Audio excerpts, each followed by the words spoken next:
Un endroit au monde où vous pouvez vous sentir protégé avec vos proches. Renouez avec l'essentiel à Tahiti et ses îles. Tahiti et ses îles se situent à 17 000 km depuis la métropole. Donc 3 compagnies aériennes desservent cette destination.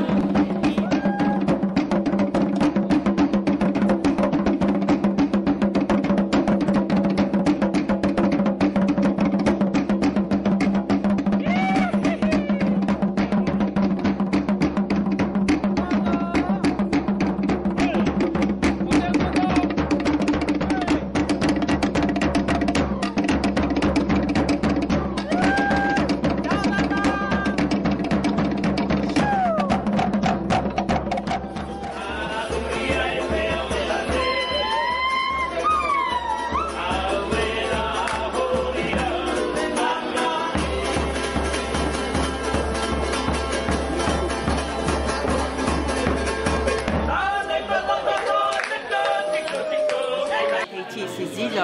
Donc, et là, il y a... C'est vrai que c'est une destination qui pour les clients qui viennent à Tahiti et ses îles, pour une première approche, Tahiti, Montréal et puis Bora Bora, la perle du Pacifique avec ses lagons, avec ses structures hôtelières.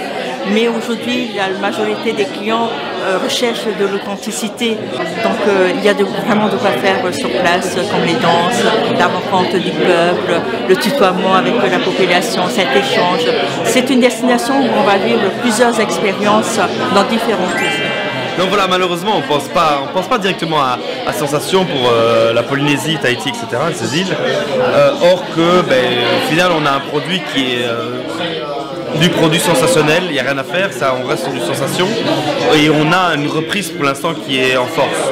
Je crois que je peux le dire honnêtement, Paul l'a encore dit tout à l'heure dans la présentation. Mon chiffre moi représente 2/3 du chiffre de Sensation. La Polynésie explose à l'heure actuelle.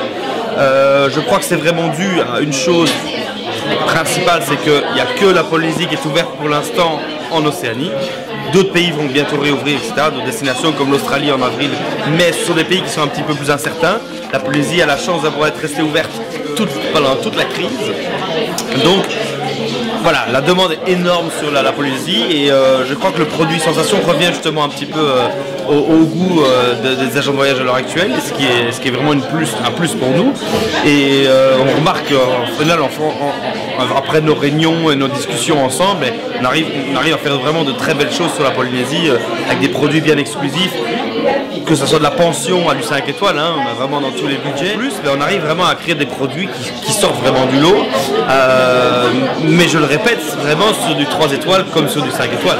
Maintenant, c'est clair que si vous avez un client qui rentre dans votre agence et qui décide d'avoir qui a vu un reportage sur la Polynésie, qui a vu quelque chose à la TV dans un journal, on sent que c'est quelqu'un qui est passionné, qui a déjà une envie particulière de cette destination.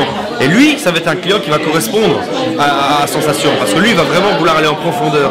Un client qui rentre dans une agence et qui demande « moi j'ai envie de soleil, une belle plage, etc. » lui vendre la Polynésie, c'est très bien, mais Sensation ne va pas lui convenir, parce que nous, on veut vraiment sortir de ces sentiers battus, essayer de vendre autre chose que le classique habituel, même si on le fait aussi. Hein. Voilà, bon, il faut savoir que la Polynésie française, Tahiti, c'est pas une histoire récente chez Sensation, c'est pas une nouveauté. Beaucoup d'agences pensent que c'est le cas. Or, nos premières prospections à Tahiti remontent pratiquement à la création de Sensation, donc peut-être je pense vers 2006. On a vendu régulièrement, mais vraiment avec des tout petits volumes, cette destination pour des clients fidèles, des agences qui nous connaissaient et des clients qui nous connaissaient.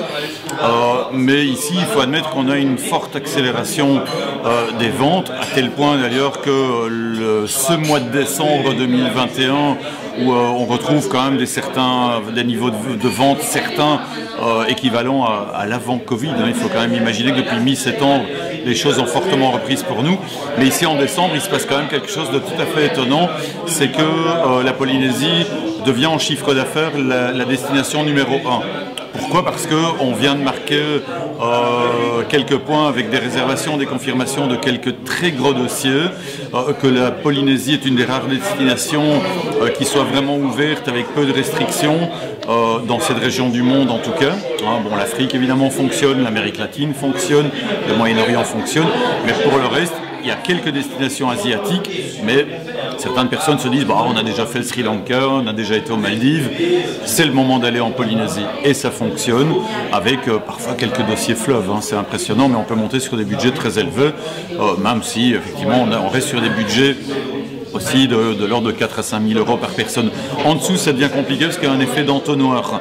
C'est-à-dire que beaucoup de gens, peu de disponibilité aérienne et hôtelière, beaucoup de gens veulent partir dans peu de temps, et donc parfois ça coince un peu. Donc des gens qui partiraient avec un budget trop bas risquent parfois de se retrouver face à une fin de non-recevoir, en disant non, là il faut augmenter le budget ou alors il faut penser à autre chose. Donc à partir de lundi, on aura 7 vols par semaine, ce qui permettra d'avoir beaucoup plus de connexions. Pour le moment, on dessert à peu près 140 destinations dans le monde entier. Les destinations qu'on vend le plus souvent, ce sont toujours les mêmes, c'est assez limité. Ce sont les Maldives, les Seychelles, Zanzibar, Kilimanjaro. Tahiti Tourisme a lancé son tout nouveau programme de formation en ligne. 100% en ligne permet aux agents de voyage de se former à leur rythme grâce à un programme interactif composé de vidéos, de photos et quiz sur l'ensemble des 5 archipels. Une véritable boîte à outils pour comprendre ce qui fait de Tahiti et ses îles la promesse de vacances uniques. Comment y aller, que voir, que faire. Ce nouveau programme spécialiste de Tahiti donnera toutes les clés pour construire des séjours sur mesure afin de conquérir chaque client désireux de se rendre à Tahiti et ses îles. Le e-learning du programme spécialiste de Tahiti est conçu pour faire progresser les agents de voyage dans leur connaissance de la destination et ainsi les rendre plus percutants lorsqu'ils conseilleront des itinéraires à leurs clients.